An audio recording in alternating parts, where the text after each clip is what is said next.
Welcome to KeyboardBlues.com. This is section number 1 of 4, taken from the introduction to Chapter 11, from Blues for Piano and Keyboard.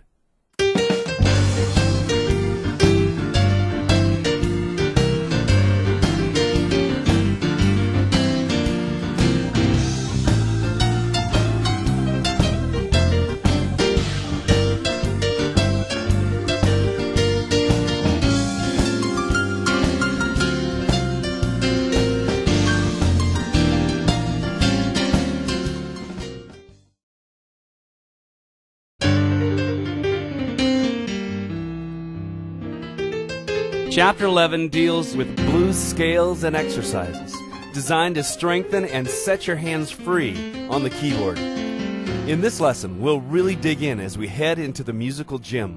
And we are going to get a workout. You know, actually, I know this is what you've been waiting for. Do you ever feel like your hands are kind of chained to the keyboard? If you learn Chapter 11 in its entirety, I promise you, you're going to be free on the keyboard.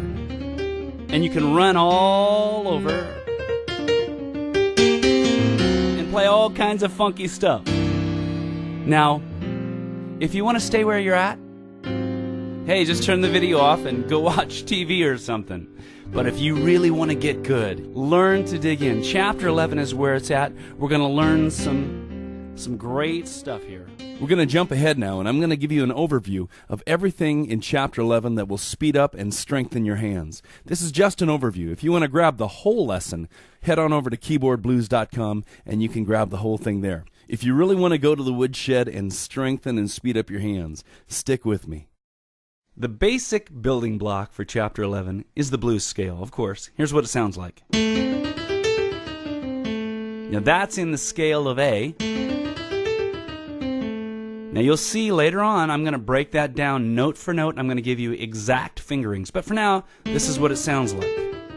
Now this chapter has got a lot of stuff to study. Whether you're, brand new to the blues or whether you're an advanced player, there's lots of stuff for you. I want to talk about a few different sections, a few different levels of study, and things that we're really going to dig into.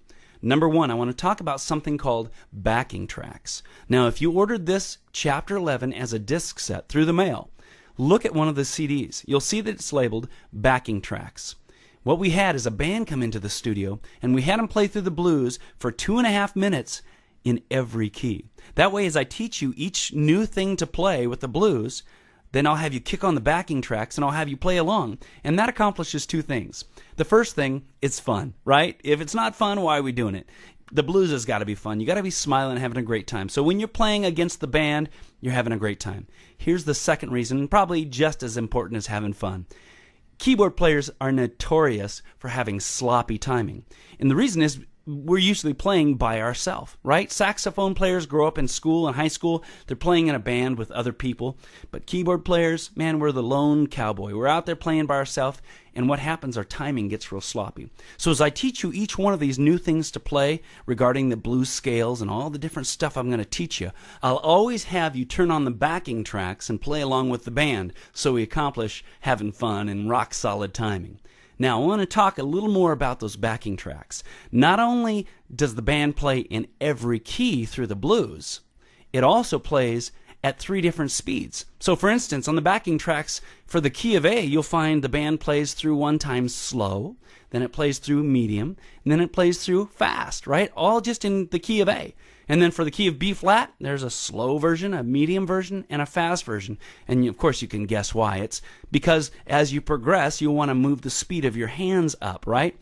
Now also, within each one of those tempos, the band slowly speeds up over each 2.5 minutes. So this is really kind of a gradation of accomplishment as you go through. Man, it just keeps pushing you so that eventually your hands really become strong. Now, so far we've talked about the backing tracks. That's what the band has recorded, right? The band has recorded the blues in all 12 keys at 3 different speeds for you to play against. Now, what are you going to play against those backing tracks? That's what I want to talk about now. Through the course of Chapter 11, I'm going to teach you 7 skills that are essential to the blues. 7 skills that are increasing in complexity. once you master these 7 skills and can play them in most of the keys up to speed, man, your music is going to explode. All of a sudden, your hands are going to be cranking, and people are going to say, what happened to you, Superman? What is going on? Okay, so I'm going to start now, and I'm going to show you each one of those 7 skills. Okay, let's pretend that I've come to your house, and we're going to learn this together. We're going to learn all 7 skills in the key of A. So there we are at your house, and we're going to learn to play the blues. What a nice house you have. And we need to see some video that'll show us exactly what to play. So no matter what format you ordered the course in, whether that's downloadable video or CD-ROM video or DVD video, you just go to the main video menu. Then on the main menu, you see there's a button that says Video Vault.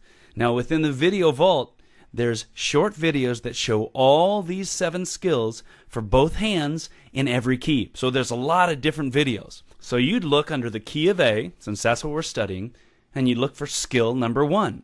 And that would show you a video that would look something like this. Half scale, key of A, right hand.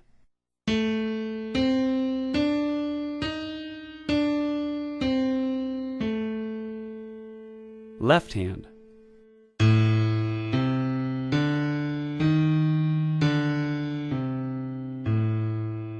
Hands together.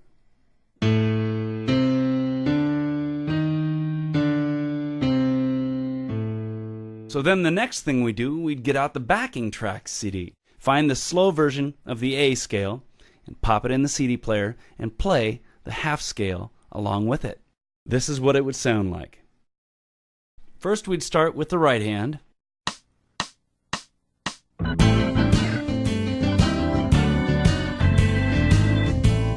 Perfect. Now we do the left hand.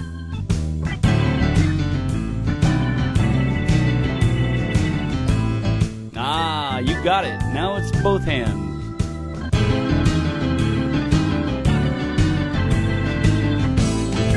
All right, see how simple that is? You already have half of the A blues scale in both hands. You've got the bottom half of the A blues scale in both hands.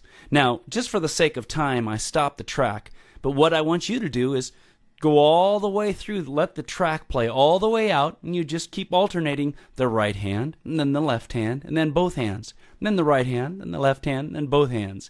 And you do that a number of times until the track went all the way out.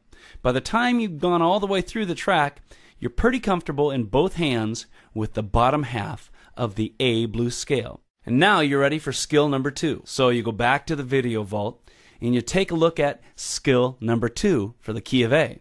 And you'll see, instead of half scales, now it's a full 1-octave scale. Let's take a look at that video from the Video Vault. Skill number 2 for the key of A. Skill number 2, key of A. Full 1-octave scale. Here's the right hand.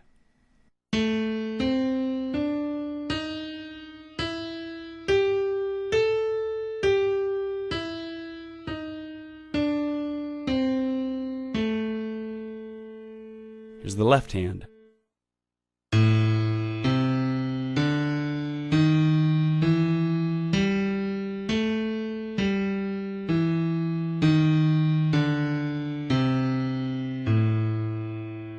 Hands together.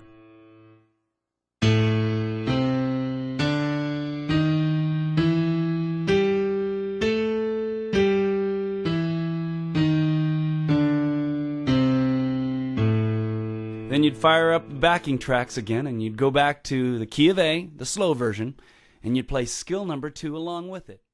The full introduction to this lesson consists of 4 separate videos. This has been one of them, and I've posted all 4 of them on this site. However, if you want to get the entire lesson, and it's really quite a lengthy lesson, it's a couple hours worth of video, as well as a couple hours worth of audio backing tracks. Lots of stuff to sink your teeth into. Come on over to keyboardblues.com. In this website, there's a wealth of online piano and keyboard lessons that you can dig into right away, including this lesson. Before you leave this site, though, would you do us a favor? If these lessons are valuable to you and you'd like to see more, would you just take a minute and leave a comment on the site that you're on right now? Or you can simply rate the video. Either way, it really helps us and enables us to post lessons just like this one, free of charge. Thanks!